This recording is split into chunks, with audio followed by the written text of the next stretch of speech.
Today, we're speaking with Gabe Bult, a former FI adherent and serial entrepreneur who relentlessly pursued financial freedom for the freedom it gave him over his entire life. Yeah, Gabe is just an example of what can happen when almost everything is optimized for FI, including starting immediately out of high school, including relentless focus on self-education, including an extreme approach to frugality, including a DIY mentality, including serial entrepreneurship and experimentation, including long-term 10-year horizon for planning out future investments, including extreme discipline and financial habits. So really admire Gabe, if you can't tell already, and what he's built and the optionality that this gave him in life. This guy fired at the age of 24. So I think you're going to really enjoy this one. I certainly did and learned a lot from Gabe. Hello, and welcome to the BiggerPockets Money Podcast. My name is Minnie Jensen, and with me, as always, is my set for life co-host, Scott Trench. Thanks, Minnie. Great to be here with my first-time home buying co-host and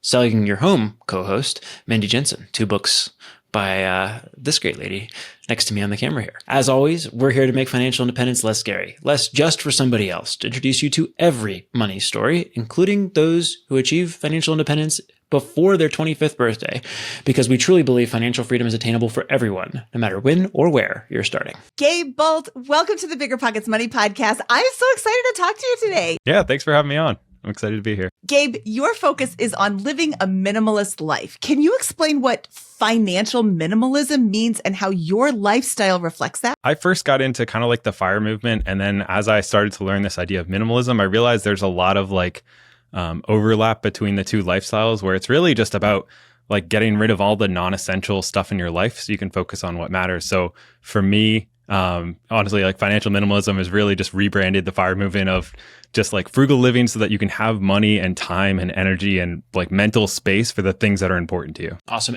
And is it the simplicity of the lifestyle that attracted you to this, or is it the math about why it's so much better of a way to approach FIRE, which I'm going to allude to here, that attracted you to financial minimalism? Yeah, I think for me, it was really about freedom. So I realized that if you don't really control your life, somebody else will. And I was just working so much doing stuff I didn't like that I'm like, if I can just spend a lot less money and just simplify things as much as possible, I can have, really it was about having time to do the things that I really wanted to do. Like I just had my second kid recently, and I've been able to spend a lot more time with my kids. And that was an initial goal when I kind of got into this whole movement, was like, I don't want to ever miss a soccer game. I don't ever want to do this stuff that a lot of people do because they have to send their kids to daycare and they have to do these different things. And that's because they have a nicer house and a nicer car and they're always buying stuff and all this stuff. And I realized that every time I've bought expensive stuff, I'm like, well, I was happy for like 5 minutes and then I donated it a year later. So,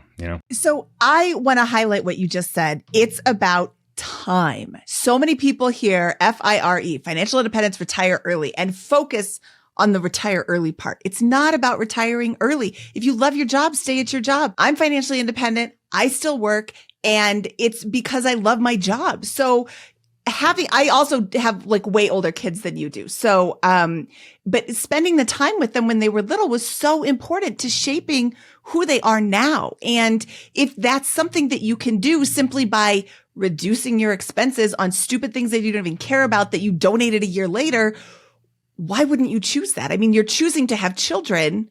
You should choose to be able to spend time with them as you can. And this is not mom shaming anybody who goes to work or dad shaming anybody who goes to work. I'm just saying, if you have the opportunity, why not take it? Exactly. And I think that's why I kind of realized in the past year or so that maybe the FIRE movement wasn't exactly what I wanted to do. It's because I don't actually want to retire. I want to be able to work as much or as little as I want to on something that I enjoy. But if I don't work for more than a couple of days, I honestly get a little stir crazy, and it's I have an addiction. It's a bad thing.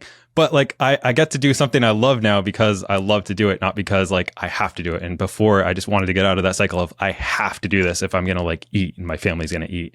And so that's really what attracted me as well. Well, let's take a step back here. And can you describe who you are, what you do with your time, how old you are, and just like what a Tuesday looks like for you, Gabe. I think that will be really interesting and appealing to a lot of folks to kind of get a glimpse into your world. Sure. I'm 28 years old. So pretty much I'm a YouTuber. I make YouTube videos. I do one video a week about like finance and productivity and stuff like that. But I was able to structure it in a way where I can mostly do, if I do just the baseline of what I have to do, it takes about 5 hours a week. So if I wanted to, I could work 5 hours a week. I generally work way more than that because that would be incredibly boring. But most of the time, I'll get up, I'll spend a couple hours with my daughter, and then I'll go work for a few hours, and then I'll take the afternoon off. I've been getting into saunas and cold plunges recently and like working on side businesses, and then play with my daughter more, and then maybe work a few more hours in the afternoon. That's generally like almost every single day looks like for me. Awesome. And how long have you been doing this kind of lifestyle? So I've been doing YouTube for 5 years. I got my first house hack like 6 years ago or something like that. And then the extreme frugal living, which isn't as extreme anymore because I think that's like a season. It doesn't have to be like forever. But that's probably been over 10 years that I've been into like this whole idea because, my mom recommended Rich Dad, Poor Dad. And that's kind of like what kicked off this whole thing, which I don't even know what it turned into now. Okay, so when you say extreme frugality, I hear a lot of people saying like, this isn't for me. What does extreme frugality look like for you personally? And how long did that period of your time last? Because I really like that you say it doesn't have to last forever. Yeah, so that lasted for me probably once I read Rich Dad Poor Dad and that was kind of like the first book that kickstarted everything. And then I was like binging BiggerPockets for a while and a bunch of other podcasts. So that probably lasted until like 2 years ago when I actually started to make any money. Because I realized, like it was all the classic math that you hear that like, oh, if you, invest this now, you'll earn like $1 billion when you're older. And it turns out like I don't actually invest too much into the stock market now and that type of thing. But the frugal living really lasted like 5 to like 7 years of just like the first year me and my wife were married, we maybe went out to dinner like twice. All of our clothes are from the thrift store, all this type of stuff, because we both realized that like the sooner we can get out of this, the sooner like I can be home and not working 3 different jobs, and we can be there with our kids and we can actually start a family because we can't afford to like do that right now. So I think it was really having that end goal in mind just made it effortless for those years. And then once we were able to take advantage of all those things like buying rentals and starting a business, then we don't have to be as frugal now and we can actually like enjoy our lives a little more. Well, let's walk through that journey. So you prefaced this by saying that your mom gave you Rich Dad, Poor Dad around 18, it sounds like. What was life growing up around money, and how did you, it sounds like your parents did give you a nudge in this direction here. Can you give us a little bit about your upbringing? Yeah, so my parents didn't do the best with money. They had some credit card debt at some different points, and my dad during like 2008, he was a real estate agent, which was great until it wasn't great, and then he didn't earn any money. So it was definitely very up and down with childhood, where we had some times of like nothing and sometimes like where it wasn't bad, like definitely weren't poor. But we never really talked a ton about money as a family. And at the age, I was 11 when my dad started a commercial cleaning company. So I started working 5 nights a week from the age of 11 till 22 or something like that, which I wouldn't recommend. But that gave me a really good work ethic and really good, like, I work really hard for this money and I don't want it to go away. So that's still some issues that I have now, I believe. But that was kind of like my initial kind of growing up with money. And then my mom's like, you should read this book because we didn't, and it's too late for us to start some of these things now, or we're having a hard time to, because it's a lot harder when you have a family, you have a house, all this stuff to make these changes. So she kind of wanted to kick us off. And then just hearing those different ideas of like, oh, I didn't know what assets and liabilities were and all this stuff really kind of like got me addicted down that rabbit hole, because I was homeschooled and I cheated through most of school. So I know that like college was not really an option for me. So at 18, I got my real estate license because I was Googling like highest paying jobs that you can work from, like without a degree. So I became a real estate agent. That did not go well. But anyways, that was kind of like my initial upbringing with money. Yeah. So you said you're not going to go to college because of your homeschool strategy. that you were employing at that point in time. How did you go about building wealth those first couple of years? And was it just this extreme frugality and just letting the pile grow a little bit bigger? When did investing? Yeah, I was, working full time. I was a real estate agent. I was working during construction, and I pretty much didn't have a ton of time to spend money. So I was just being very frugal. And then I learned about that idea of house hacking, I think at 18 or something like that. So I was pretty much saving up my first 25K, kind of I didn't read your book till I was 23 or something like that, but it turned out it was the exact same thing that I was doing. So I saved up my first 25K and I bought my first house hack at 22. And that was my initial thing that allowed me to go from living for free at my parents to living for free at this house hack. And that we just kept the ball rolling and kind of went on from there. Awesome. And I want to dive into this 18 to 22-year-old period. Love the house hack, by the way, period here. What did your income growth look like? Because that's, I think, something that, is always really interesting to say, okay, there's the college path and then there's the just go to work right out of high school and begin building a career. How did that trajectory go for you in a general sense? Yeah, I'm trying to remember what my income was. It was not good. It was below the median because I had, real estate. I think I was a real estate agent for 8 years or so. And I definitely lost money during that time because all the upkeeps of doing it. And then I would do 1 or 2 deals a year. That didn't really make me a lot of money. I was working full time. So I was making, maybe 30, 40K a year from the full-time cleaning company. And then maybe another 10 to 20K from side hustles and stuff. It was not a lot of money, but I also looked at it as I can either go for 4 years and lose $100,000, or I can work and at least be at ground zero when I'm through this whole process. And I had no idea what to go to school for. And I was I don't want to go do this thing that I absolutely hate, which is, study for something I don't even know and spend all this money. I'll just figure it out on my own. And that's what eventually led me to trying so many different businesses until I found one that I was able to build, which for me was YouTube, and something that I liked. But a lot of that was just trial and error of I'll start this business. And I'm well, that was horrible. And then you start something else, but you gain a skill from each one. And that's kind of what kind of built it for me. Yeah. So it sounds like during this 4-year period from 18 to 22, you emerged with somewhere between $120,000 and $200,000 in total income for that time period. And a house hack and multiple experiences and your real estate license, which you say you didn't use, but you have multiple house hacks. I wonder if those things are related to in some indirect fashion there, and from a comfort level. And it's really interesting to hear that, okay, some people graduate from college with an engineering degree and go get a job at Lockheed Martin making hundreds of thousands of dollars a year, or close to $100,000 a year starting out. And some people get an anthropology degree and make $30,000 a year. And your option is definitely not a bad one. It sounds like a really actually, in many ways, an advantage to the career that you've pursued over the last 10 years in a big way. Is that how you see it? Yeah, for me, I think not going to school is one of the best decisions of my life, just because I know I'm such a horrible student. And my brother went to school to be what do you go to school for? Fish and game or something like that.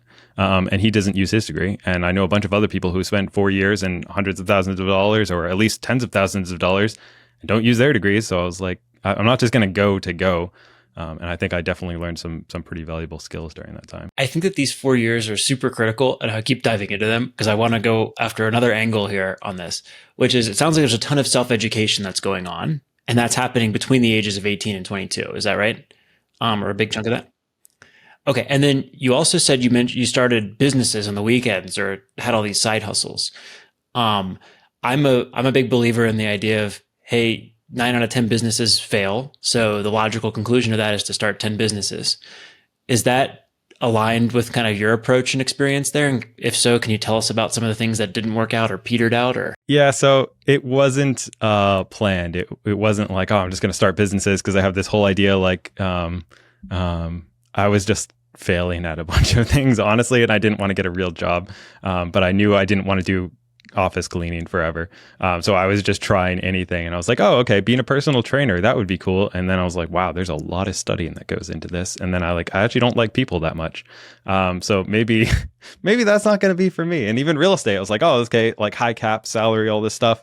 I don't like people that much. So that didn't work out either.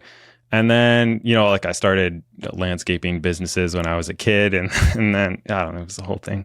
marshmallow shooting company when I was like in late teens. But again, you have to sell the marshmallow shooters that you make, and that involves talking to people. So it's a lot of stuff. Was this an invention that you had? It's PVC pipes, and then you make like a marshmallow shooter, and we would go to like different like out like was it homeschool events and like New Hampshire indoors or whatever those are called, where it's like a bunch of DIY stuff, and you could sell them, and you can make them for like a couple bucks and sell them for like $20, but we never demonstrated how to use them because I was super shy, so didn't sell very well. I just see so many parallels between my journey and yours, which is why I'm asking these questions. Like I wouldn't have been able to articulate it as try 10 businesses at that point in my life, but like when I was 23, which is more corollary to your 18 to 22-year-old period, I was trying to be a tutor. I was driving for Uber. I was doing DoorDash. I tried to start a winter gloves for driving business. I thought noodled around with a winter tire rentals business here in Colorado.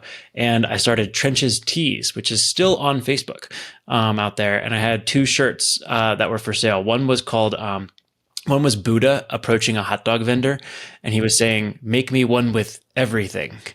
And the hot dog vendor is replying with, "Sure, but change must come from within." I thought this was the best idea ever at that point in time. And I have another one that had a giant windmill, and it said, "Renewable energy. I'm a huge fan." And that also did not sell very well. So Trenches Tees, go look it up. Maybe I'll get a sale today on there. There's no inventory, so good luck, anybody listening to this. But that was my journey. It sounds like that's fairly parallel to yours. Dude, I started a t-shirt business too. That's so funny. Yeah, no, even now it's still an addiction. Like I have like 4 different YouTube channels, and like just like none of the other ones do well because I don't focus on them that much, but I always like every couple months I'm like, ooh, that would be a good idea, maybe I should do that, and then I'll like start something new, whether it's like a t-shirt business, which I tried a couple of those, or drop shipping, like different things. Like I just keep trying new things just because like I think I like that newness of it. So what are some of the ones that's so actually let's pick up the story here. You're 22 and you have a house hack, and you're coming out of this. I don't know if this is how you break out your journey, but that 4-year period, do things begin to change, or what happens next? Yeah, nothing really changes. So we got that first house hack. Me and my wife got married right after I got it. We were renovating it for a few months. She wasn't working for like the first year we were married or so. And we were pretty much like renovating that unit that we were living in.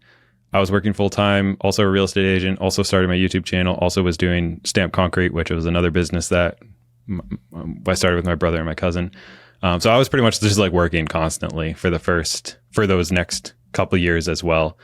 So my income went up a little bit. We had very low expenses, but I was just saving up for house hack number 2 and house hack number 3, just trying to like climb that ladder. Awesome. So tell us about house hack number 2 and house hack number 3. When did they hit? What years and what ages did those come in? Yeah, so it was like a year and a half later. So that'd be 23, 24 was when I got my second house hack. And so that one was when I quit my day job because we were able to, it was a triplex. The first one was a triplex. The second one was a triplex.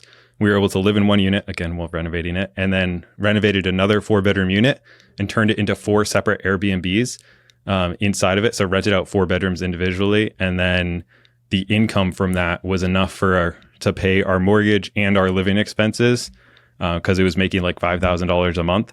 And at that point, as soon as the Airbnbs were up, I immediately quit my job, and I was like, I'll figure something else out, but I am not doing that anymore. And that's how we got the second one. All right. What year was that? What was that event when you quit your job and said game over? And where are these properties located? Yeah. So first of all, they're all in Manchester, which is New Hampshire. It's like the only city that has rentals in them that I could find. So that's where I am now. And then, so quitting my job was probably not the best timing. It was right during COVID. So whenever that was when I quit it. Like literally a week later, everything shut down. So I was like, well, I hope I figure something else out. I was still running the Airbnb. So I was like cleaning the Airbnbs and stuff. I had my YouTube channel, which was making like $500 a month. And I never expected that to be the thing. I was doing real estate, which that was making maybe 10 grand a year. Like I was doing maybe 2 deals a year or something like that. And I was like, I actually thought real estate would be the thing that I would like maybe transition into. But if worse came to worse, we would be able to live very frugally on this income from the Airbnbs. So that's what I was like, I'm sure I can make 10, 20 grand a year doing other stuff for us to like live on. And then just like once I started sinking my time into, my business, which was YouTube at the time, that's when that started to scale. But yeah, that's when I left my job. Awesome. So same question I just asked you. What was your day to day like in 2020 during COVID in this context? Like, how much leisure time did you have, or did you not have any because you were pouring it all into a startup? Yeah.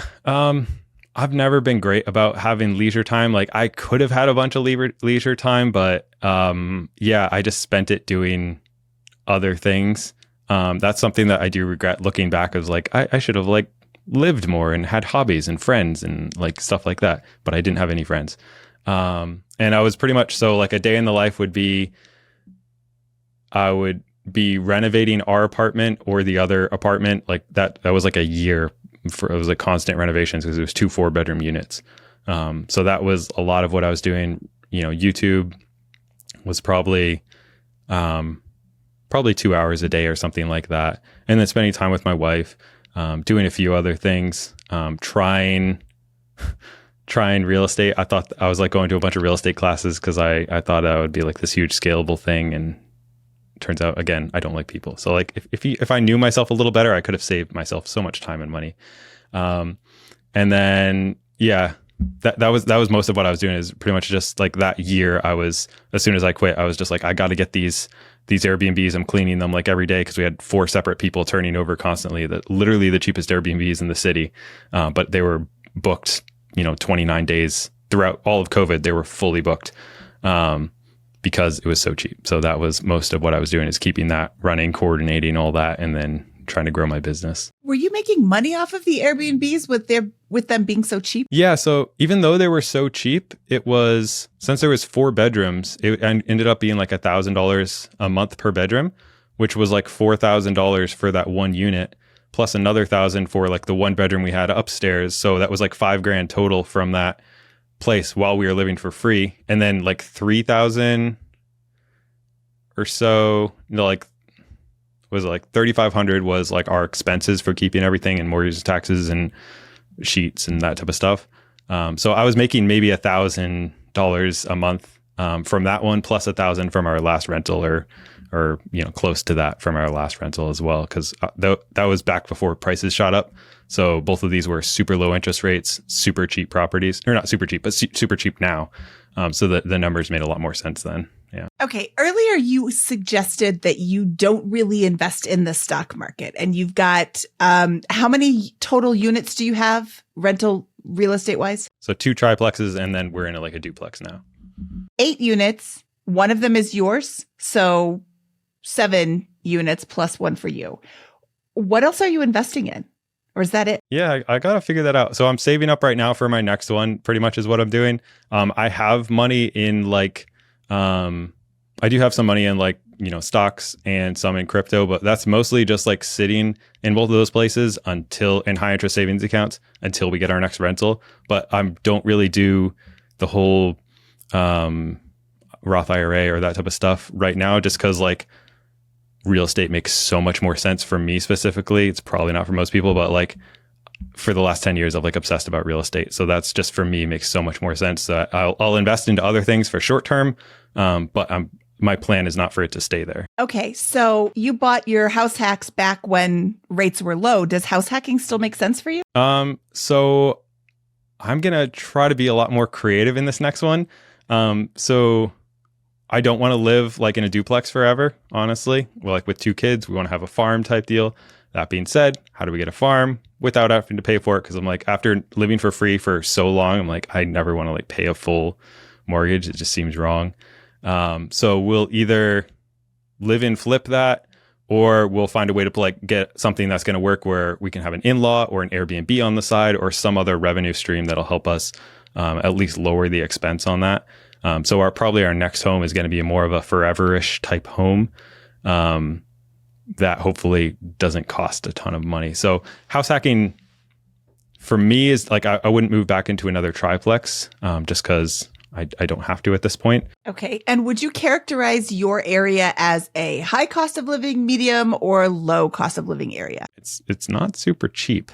It's not like expensive like a Boston type deal, but it's definitely not the cheapest thing around. So I guess that mid cost.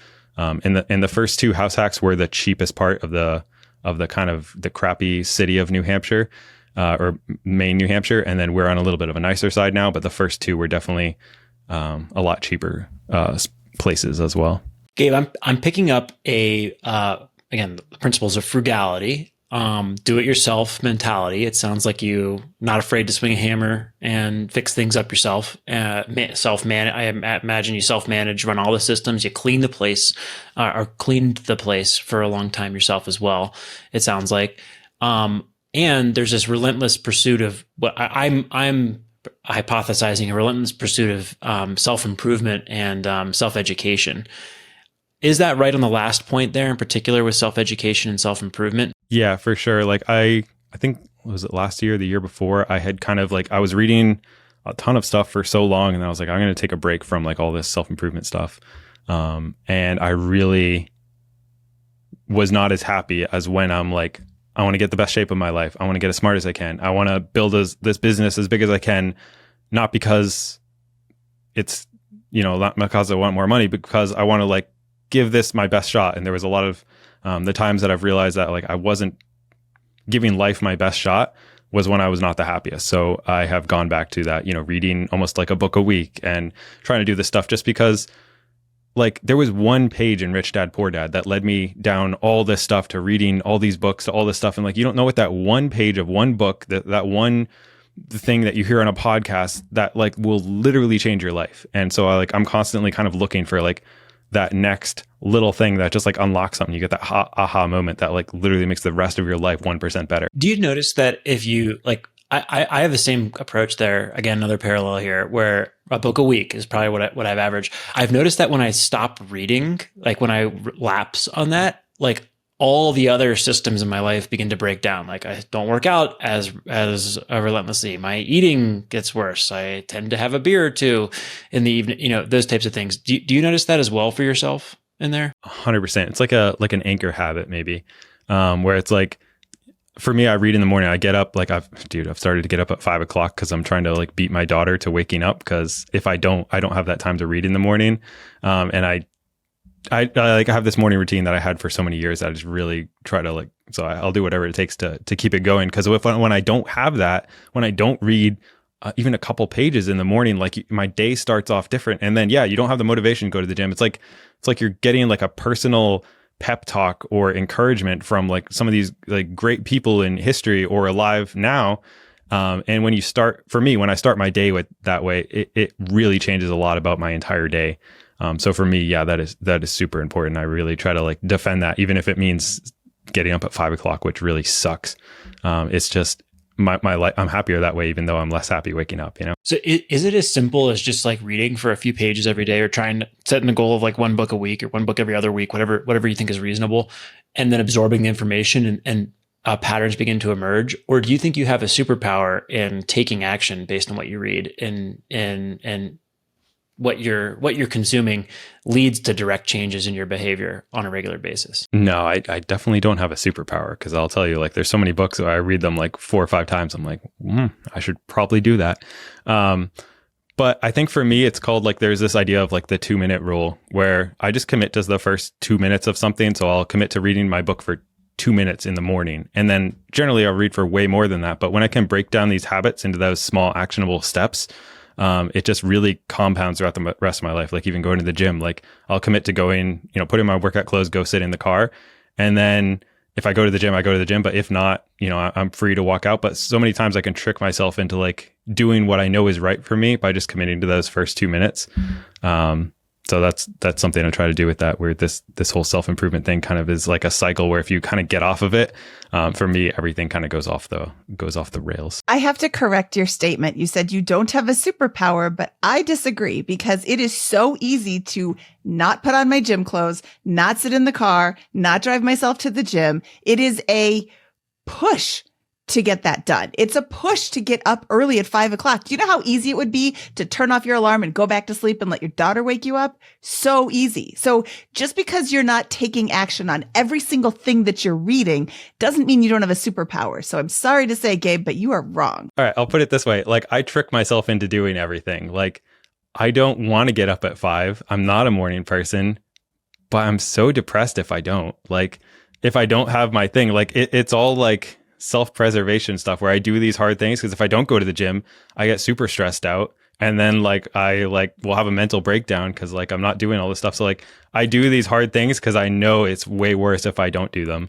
And when I kind of frame things that way, it's even the same thing with like saving money. Like if I don't do this, it's going to be bad. So like that really is, I almost like trick myself and coach myself into doing a bunch of the things that I do. It's not because I want to do them. It's like I'm scared of the consequences of not doing them. So how would you translate that into someone who's just getting started on their like money journey? How, you know, you like your discipline is incredible, right? To wake up at 5, to read 50 books a year, to live this frugally, to self-operate a rental business, to try your hand at so many different activities until you see which ones stick and which ones you're passionate about. How does someone begin trying to replicate the journey that you've had if maybe they're a couple of years into their career and don't have the savings and the discipline and habits that you've built up here? I'll just say what worked for me is there's two things. There's like this why, like what is your why? For me, it was like wanting to be able to afford to have kids and actually spend time with them. And then realizing that like, dude, we came to the same ideas, like the same type of lifestyle. It worked, you know, like more or less for both of us. And like, there's a proven path. Like when I realized that like, no, I'm listening to all these podcasts and all these people who are normal people are doing this exact same thing. If I just do what they're doing, 5 to 7 years, 5 to 10 years, I'm out. I can do whatever. And then that happened. And it's like realizing that like, it's not 30 years away. It's not 40 years away. If you can grind really hard for literally a couple of years, the rest of your life is just like so much easier. Even if you don't reach full fire, you can like, well, what if you work 3 days a week doing something that you like and earn less money? Like you don't need to do this crazy big stuff. You can just not have the brand new house, not have the brand new car, not spend a bunch of money on different stuff, and kind of get to live this type of lifestyle without reaching the huge $2.4 million in the bank. Okay, let me push on this a little bit because I completely agree with you, but I want to put myself in the shoes of 18-year-old Gabe or 22-year-old Scott. So I'm hearing what you're saying, but I'm pushing back and I'm saying, look, you bought your first house hack with a 3% interest rate mortgage at a time when you could make all these other things work. But like, if I were to buy your house hack that you currently own from you right now, I couldn't get the numbers to work in the same way, and that path wouldn't work for me. What would you say to somebody who challenged you with that approach? No, dude, it's way harder right now. But the cool thing is that there's not one path. There's, you know, there's building your own business. Like, you know, whether it's like anybody can start a YouTube channel. Anybody can, you know, start a cleaning business, which worked out into being like a much scalable business for a dad. Anybody can become a real estate agent. You know, it's kind of iffy right now. But there's so many different things. And the more people I talk to, the more reasons or like the more times I realize like any of these things work. Maybe it's not, you know, real estate investing for you. Maybe it's something else. But any of these things work if you really go for it for multiple years, not for a couple months. Like why I failed everything is because I tried it for 2 months and then I was like, okay, well, I'm not going to try that. And then I try something else for 2 months and then I'm like, oh, okay. And the one thing that I stick to for like, I didn't miss an upload on YouTube for 5 years. I've never missed a weekly upload. And that's the thing that's done well because that's the one thing I didn't quit. So there's a lot of paths you can go down. The main thing is that like, you don't give up after 2 months because like, oh, the system doesn't, you know, like whatever. It's like, it feels that way. There was literally like months where I was losing subscribers every time I posted when people reminded that I was alive. And like, that's where everybody quits on any business. Any business goes through that. And, you know, there's a lot of paths and yes, it's harder for some things, but maybe it's easier for something else. And you got to find that something else. I don't know what it is. Yeah. On episode 468 of the BiggerPockets Money Podcast, we interviewed John Taffer from Bar Rescue. And one of the questions we asked, one of the last questions was, you know, what sets apart these bar owners who are successful with the bar owners that aren't? And he said they didn't give up. Everybody that he's ever talked to, they kept pushing through. And I mean, you're just another example. I'll try this for 2 months. You're probably not going to have success in anything in 2 months. And I'm not saying that to discourage anybody who's listening, but, you know, stick with it for a while. Obviously, don't stick with it if you are just bleeding money. But being a real estate agent, you're not going to be a top real estate agent tomorrow. That's just the reality of the situation. It doesn't mean you can't be a great real estate agent if you put effort into it. There's a lot of tips and tricks for growing your business, but it also takes time, which goes back to my comment a few moments ago. You have the superpower to actually do something. Take action instead of just, well, that sure would be nice, but I'm just going to sleep today instead of getting up, and I'm not going to go to the gym because I don't feel like it. And so you've got a superpower. Well, thanks. But there's actually this idea that really helps me called the 3-year rule that I think I learned from like Matt D'Avella or something like that. And it's this idea that if you're going to start anything, you should stick to it for 3 years or not start it at all. And that's what really helped me for the few things that have gone well for me, is because I committed to that. Like, it could suck for these next 51 weeks and it doesn't really matter because I'm doing it for the long haul. So when you like zoom out that way, that's what's really been helping me a lot as well. On any habit, like going to the gym is going to suck and you're not going to see any results. And then if you zoom out 3 years from now, you're going to be like way better health. Like everything's going to be different. So that helps me with perspective. Love it. The 2-minute rule and the 3-year rule are awesome takeaways, little tidbits that I'm going to remember coming out of this and apply to my own life. Like, all right, great. I don't feel like working out today. I'm just going to get on my shoes, start on the bike or get running for 2 minutes. If I don't like it, I'll stop. I won't stop at that point. So those are great little nuggets. I love it. All right, Gabe, where can people find you online? You just like look up Gabe Bult on YouTube or on Instagram. That's pretty much the only places that I'm at. Yeah. That's Gabe, Bult. Awesome. Gabe, thank you so much for your time today. This was such a great conversation. Yeah. Thanks so much for having me. And we will talk to you soon. All right, Scott, that was Gabe, and that was awesome. I really, really enjoyed hearing a different perspective on the pursuit of financial independence. I love his idea of extreme frugality. I love his reasons for pursuing FI. I'm so frustrated by all these people who are saying, I want to retire early. Well, that's not the point of pursuing financial independence. Yes, you have the option, but are you really going to sit around and do nothing? I don't know anybody who sits around and does nothing and isn't productive in some way. So I think that the focus is on Gabe's story is back to the FI part. I want to be doing these things that I want to be doing, and I don't want a job to get in the way. It's almost like he's getting money out of the way so he can live his best life. Yeah. I asked that leading question at the beginning, but was he interested in extreme frugality because of the math or because of the value of minimalism and essentialism? And I think for him, it seemed like more of the latter there, like just the value of it. But like, maybe you don't want to do that for forever here. It's still the right mathematical approach to solving this problem early in life, is extreme frugality, because every dollar that you don't spend is another dollar you don't have to earn, which will be taxed heavily. It's another dollar that your portfolio doesn't have to generate. So if you save $1 a month, that's $12 a year times 25. What is that? I'm going to lose myself here. 12 times 25 is $300 in wealth that you don't need to accumulate in order for your portfolio to sustain itself with the 4% rule. So it's an incredibly, incredibly powerful mechanism. And if you can keep your expenses low, especially in your early 20s, and accumulate, and get to the other side of this, then the opportunity, like what happens is, instead of working at a job and scaling your income to the, maybe 6-figure mark, if you're pursuing a scalable career there, you're actually going to start businesses which can compound very rapidly over a several year period and get you into places like where Gabe's at. So I think it's just it's the most powerful single number on this journey, even if you're not like aligning or empathizing or really internalizing the I'm going to live way below my means and be a minimalist. Doing it for a few years or being willing to do it for as long as it takes can give you the optionality to do whatever you want after you achieve financial independence. It's so powerful. It's the number one number in the financial independence equation. Like, you have to get that number low because it makes everything else in your life easier, including if you want to be worth millions down the road. Yep. I have nothing to add because you are absolutely correct on every front, Scott. Should we get out of here? Absolutely. That wraps up this episode of the BiggerPockets Money Podcast. He is Scott Trench. And of course, I am Mindy Jensen saying, gotta flee, Bumblebee. BiggerPockets Money was created by Mindy Jensen and Scott Trench. Produced by Hajar Eldas.